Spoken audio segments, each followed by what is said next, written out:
I'm so happy to be here. Wisdom is just a subject that's dear to my heart. I'm trying to get some. And so I'm going to share with you some of the things that I've learned along the way and from some of these books. I won't read all 3 books in full, don't worry. But there's a couple of things in each one of them that are pretty profound, okay? I'd like to start by thanking Jane for summarizing my talk. You know, we're connected on this deep level, and wisdom is one of the things we have in common. We're in a unity of wisdom, and so we connect on that level. And it's interesting how often a speaker will get up and the meditation will be just exactly what they thought they might have done if they'd done it. I'd like to start also by sharing a little story. This is about a young monk who joined a monastery, and the abbot was showing him around the monastery, all through the various areas. And when they came to the scriptorium, they noticed that all the monks in there were making new copies from old copies, creating a whole series of more copies.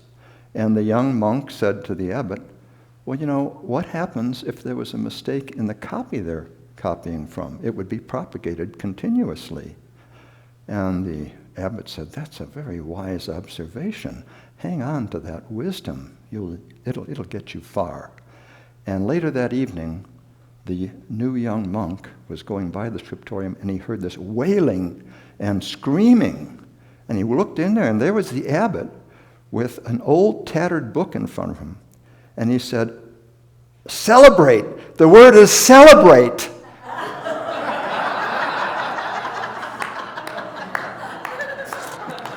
And we do that here, don't we? So, as the song you heard says, wisdom, it's in every single one of us. We all have a sage within. There are no exceptions. There's nobody in here, whether you know it or not, that doesn't have a sage within that you can draw on. It's not a matter of your age, even. Yes, experience does add to wisdom. But even without a long life of experience, we have many examples of young people in here that are leaders with deep, deep wisdom. And you know them. They're all through our congregation. So it's not just gray hair that brings wisdom. We all have access to it. So I want to talk about a sage, and I created a little acronym for SAGE. Spiritual attributes grows and evolves. And spiritual is basically understanding the fact that we're all spiritual beings having a human experience. Every real sage knows that. Now, there are worldly sages that don't have spiritual wisdom, but they don't have that depth of connection. They can't really mentor in the way someone that's got spiritual connection can do, because you're drawing from what's within in spirit, which is infinite. Absolutely infinite knowledge. Attributes. And I want to ask for your help on this one because, you know, all of us in here have these attributes. What are some of the attributes you would just raise your hand and yell it out you think would be applicable to being a sage? What are some of the attributes? Love. Inner peace. Patience. Inner peace. Patience. Empathy. Discernment. Listening. What? No. Discernment. Yeah. Understanding. Yeah. Exactly. We're really hitting the nail right on the head with that. Those are a lot of the things that I wrote down. But I also wrote down humility. I'm working on that. And a lot of other things. Wisdom, was that mentioned?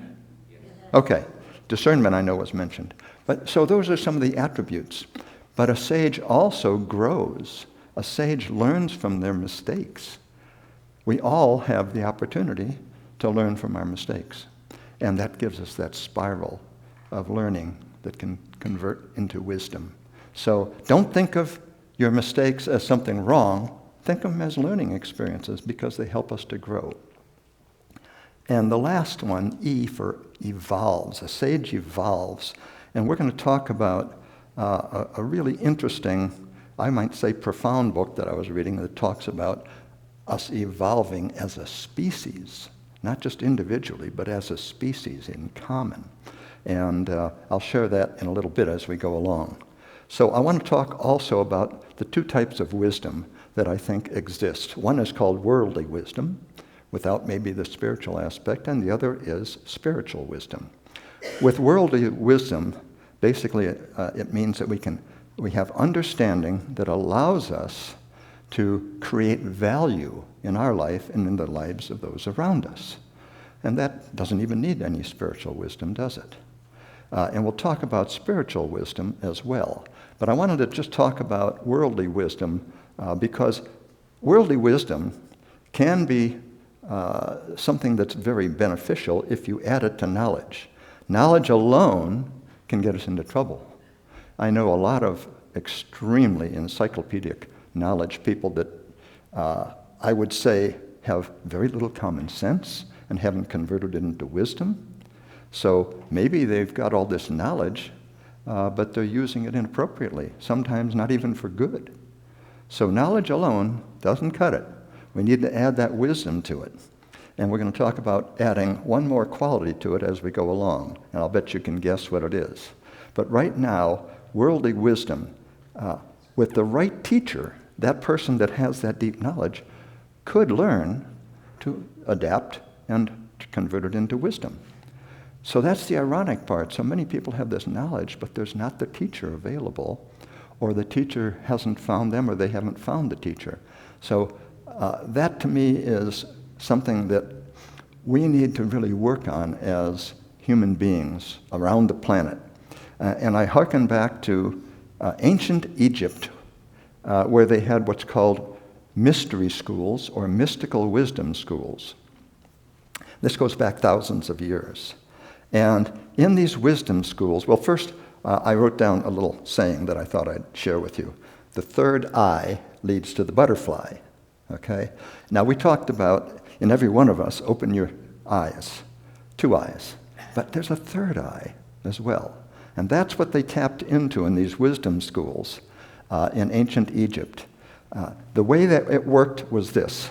They would teach knowledge, a chunk of knowledge, and then the student would be asked to put it into action some way that was appropriate to their life. And after they put it into action, they were asked to use what's called mindfulness to really think about how that impacted their life, what they can draw from it. And then they were asked to think about the mystical aspects, the metaphysical aspects of it. What did it bring to them from that? And lastly, they were asked to meditate on it until they could understand, bring it into their heart completely, and take it in at a soul level. Oh my gosh, at a soul level. So what they believed was that as they did this, their soul was enhanced with this wisdom, and it went with them through lifetime after lifetime after lifetime. So that soul growth was, and wouldn't it be amazing if today, in our school, here, around the world, that we were teaching that in a way, these chunks of knowledge, step by step, through the process, then another chunk of knowledge, step by step, through the process, until it's part of our soul, our very soul. That just is such a profound thought for me. If we could do that with our children, not just our children, what about ourselves? What about the next book we read? Instead of rushing through the whole thing, taking a chunk of what you've gotten from it and running through that process, put it into action, just like we're talking about with our environmental work here. Put it into action. Meditate on it. Use mindfulness. Imagine it being taken into your heart. Imagine it being added to your soul growth. Isn't that something? It's a different way of thinking about it. I remember reading the book about, what's it called? It's called Change Your Thoughts, Change Your Life. How many of you read that book? Yeah. And that book was really profound in this sense. What's his name that wrote it? Wayne Dyer, thank you. Wayne Dyer, when he was writing it, he would read a passage. There's 81 verses. He would read a verse, very short verses. And then he would meditate on it. Then he would go on an action walk and think about it, mindfulness. And then he would spend a day or two practicing and seeing how it affected his life. Then he would write his observations from that verse. And it took him over a year to do it. Now that's almost the kind of process we're talking about when we're talking about that ancient schools in Egypt, the metaphysical aspects of it. And I'd like to read from one of my favorite books. I'm sure a lot of you have the same feeling about this book. It's by Khalil Gibran, called The Prophet. How many have read that? Yeah, almost half in here have read that. And this is the verse on teaching. Then said a teacher, "Speak to us of teaching." And he said, "No man can reveal to you aught but that which already lies half asleep in the dawning of your knowledge. The teacher who walks in the shadow of the temple among his followers gives not of his wisdom, but rather of his faith and lovingness. If he is indeed wise, he does not bid you enter the house of his wisdom, but rather lends you to the threshold of your own mind. For the vision of one man lends not its wings to another man." Now that really is, everything he's written is so beautiful, but I just love that particular one. Yeah. And then there is another teacher that I've really enjoyed being associated with, not personally, but listening to, The Wisdom of Abraham.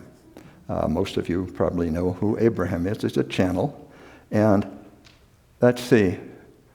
We're going to go to the next slide, please. No, that's it, right there. Thank you. Your inner guidance system. If it feels good, it is. This is the wisdom of Abraham. It sounds simple. It's so simple. If it feels good, it is. And that is your internal guidance system. It's your gut check on anything and everything that is in your life. And I'll give you an example. These new cars have all these fancy features on them, right? And my wife, Joanne, loves technology. And one of the features she really loves is the high beam, low beam automatically changing. You know, car comes along and boom, it changes down. Goes away, it pops back up. And a couple of times it's happened where I've gotten in the car to drive, and she is with me, and we're driving in the evening, and the beams don't change. And she said, "You messed with it. You messed with my automatic. You took it off of automatic." And I would, initially, I knew I didn't do it, so I'd say, "No, I didn't mess with it. Well, it can't be me. I didn't do it, so who else is there? Wasn't the dog." And, you know, all of a sudden you're feeling, oh gosh, this doesn't feel very good, does it? It doesn't feel good in the gut.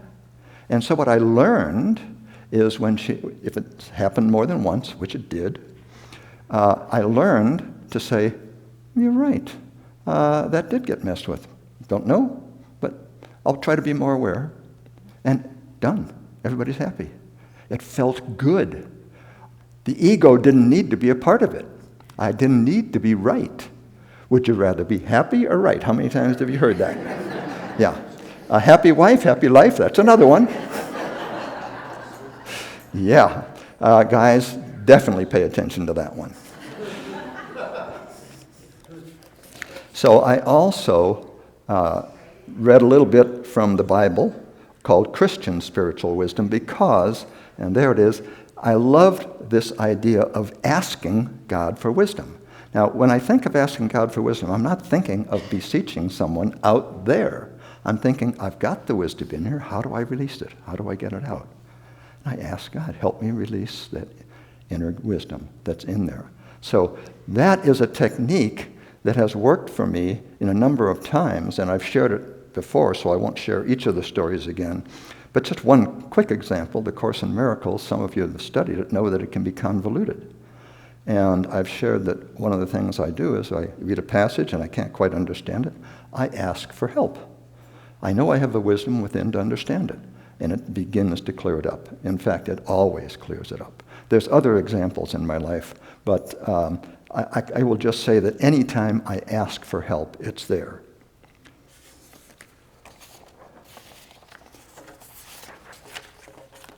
So the next slide, please. This is what I'm talking about as seeing through the eyes of God. And seeing through the eyes of God isn't just our eyes. It isn't just our ears. It's our whole, entire perception. So we're seeing, and whatever we're seeing out there, if we're seeing up close something we don't like, what do we want to do if we see through the eyes of God? How would God see that? Well, we would see through the illusion into the beauty, the harmony, the balance, as if you were seeing it from a distance. If you looked at the planet from a distance, you don't see the pollution, you don't see all that. You see the beautiful blue-green planet. And listening through the ears of your inner being, because it's going to speak words of wisdom to you. And feeling the guidance of the gut, as we talked about. And taking action. You're the hands, you're the body of God. So you take that action so you can bring that into your soul and understand exactly what it is that you need to know from that. So I call it also living in the heart of God. Because in the heart of God, you feel this unbounded joy, you feel this unconditional love. You just know it's where you want to be all the time. And when you're in that space, guess what happens? It goes out and people say, oh my gosh, I want to be like that. Let's get together, let's talk, let's be friends. You're attracting people into your life. Not only that, they're radiating that out as well. So it's part of the solution to all of the ills our planet has, is recognizing that positive thinking and recognizing we're all connected as one is the way forward for a lot of the solution to what's going on in our planet. So knowing all of creation is sacred, connected, unified, and we're connected with everything, everywhere. So let's go to Star Wars, because that's what this talk is. Yeah, okay, there's a Star Wars fan, okay. In the Star Wars universe, wisdom is highly valued. And George Lucas based a lot of his writing on spiritual wisdom and on mysticism and mythologies. And he drew a lot of that from Joseph Campbell, the hero of 1,000 faces. And that was embodied in the character of Yoda. And here's this little guy, diminutive-looking guy that is hardly human. He's a humanoid, maybe. And yet he embodies this wisdom. And Luke, who is working to be a Jedi warrior, is surprised when he meets him. Let's show the clip on that, if you will, and we'll talk about that a little more. No. We'll never get it out now. So certain are you? Always with you what cannot be done. Do you nothing that I say? Master, moving stones around is one thing. This is totally different. No different. Only different in your mind. You must unlearn what you have learned. All right, I'll give it a try. No, try not. Do. Or do not. There is no try.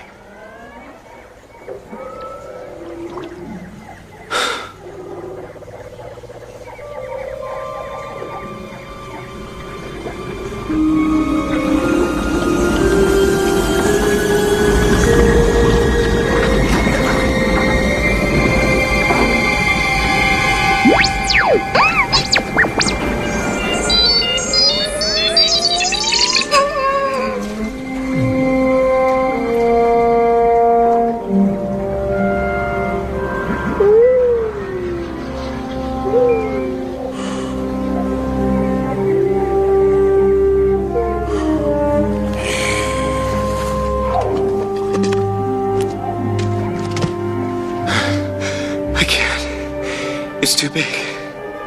Size matters not. Look at me. Judge me by my size, do you?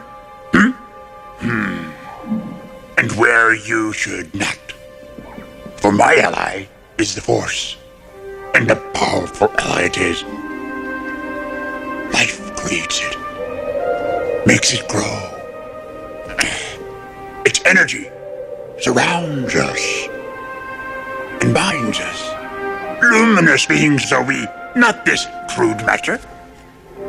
You must feel the force around you. Here, between you, me, the tree, the rock, everywhere. Yes, even between the land and the ship.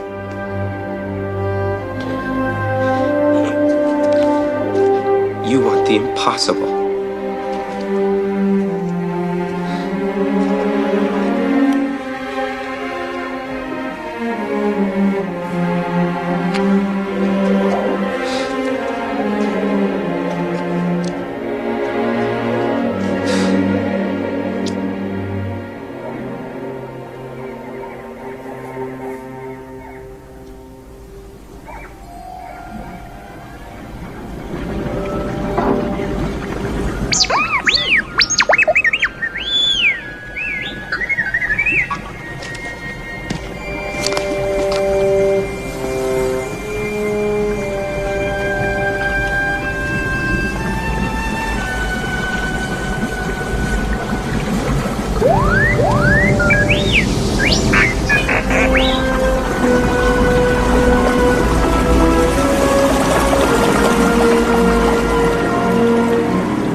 I don't believe it. That is why you fail.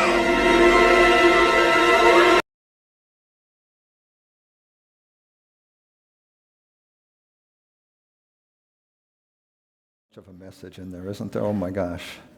I could talk about it for quite a while, but I thought instead of talking about it, what we might do is just take a couple of minutes, if you're willing to do it with me, and do a meditation where we use that power within ourselves and practice it.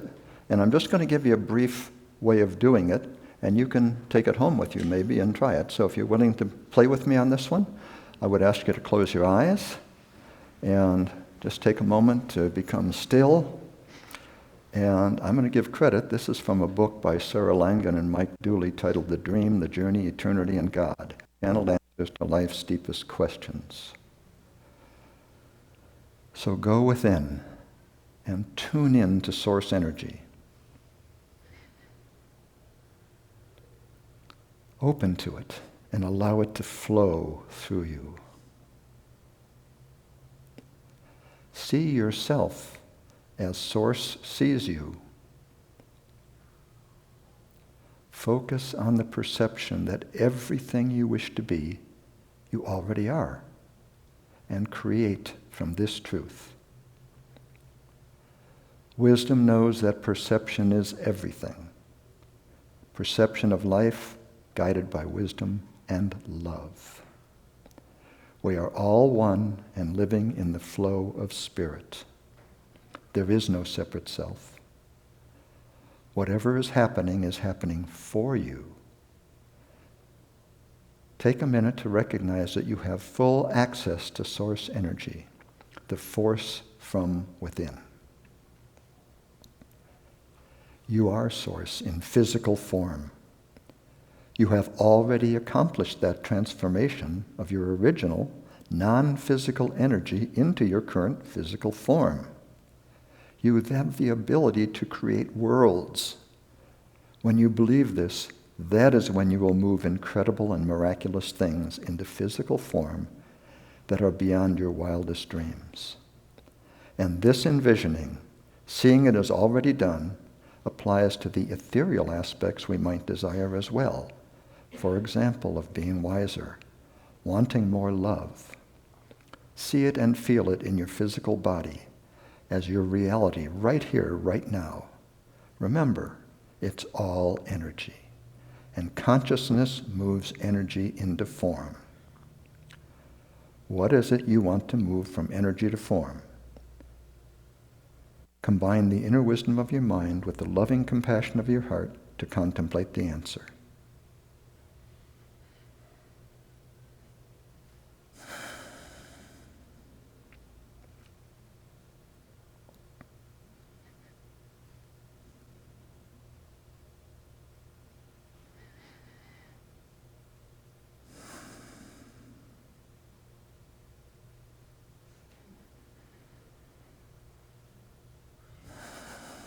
Now, anyone that wants a copy of this, I can get it to you. We can put it on the website or whatever. But what I suggest is that you take time to really do some work with this. What I came up with after doing this myself was, I want to walk the talk of my talk. I want to really, really work with it. Because preparing the talk, you learn a lot. But you don't get a chance to really use it all until you take time. And giving the talk, of course, that's one thing. But doing it, being it, that's the key for all of us. So I can make this available if you'd like. I'm going to start to wrap up by talking about what I call the twin flames. I think there's a slide for that. Or not. Doesn't matter. Let's pass that one because the time is such. I guess there isn't a slide. I thought there was. Anyway, the twin flames that I'm talking about are love and wisdom. That is the power of bringing the head and the heart together. And it's like James is the apostle of wisdom. My namesake. wish I had it all. But in any case, John is the apostle of love. They're brothers. They're connected, the head and the heart. And that is the power that amplifies, like going from a magnet to an electromagnet when you combine those two. When you think about wisdom, or wisdom without love, it can be pretty academic. And it can be pretty cold if you don't really add love to it. And if you think about love,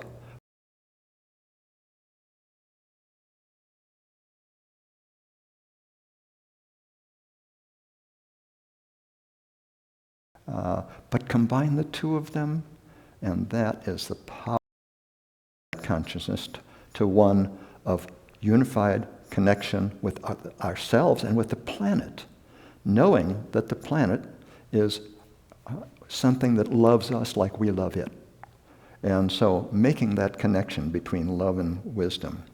And the next slide talks about that. There's a book called First Principles and First Values by David J. Temple that I just finished reading. And I love this book because it was originally based on a lot of the ideas of Barbara Marx Hubbard, which a lot of you may know as a futurist. But it was written by David J. Temple, who is a colleague of Barbara Marx Hubbard, based on connection with a lot of the futurists, Ken Wilber and others. And it talks about what we need to do to save the planet is to recognize that we have to become the butterfly, not just Homo Sapien, but Homo Amor. You know what that means, right? Going from the wise human to the loving human and combining the two. And this book talks about that as first principles and first values. That is, that the first value is that everything in the universe has value. It's not what we give it. The universe has intrinsic value. We have intrinsic value. The tree outside has intrinsic value. It's not just how much can we get for it if we chop it down and make lumber out of it. We have value, not just how much we contribute to society. We have intrinsic value. That's a first principle. And that's where love and wisdom are combined. So I would like to close with here. First of all, I'd like to just say that the talk, Discover the Power Within You, was intended to help you draw out that power within you if you don't already feel it and know it. Go home and practice with it.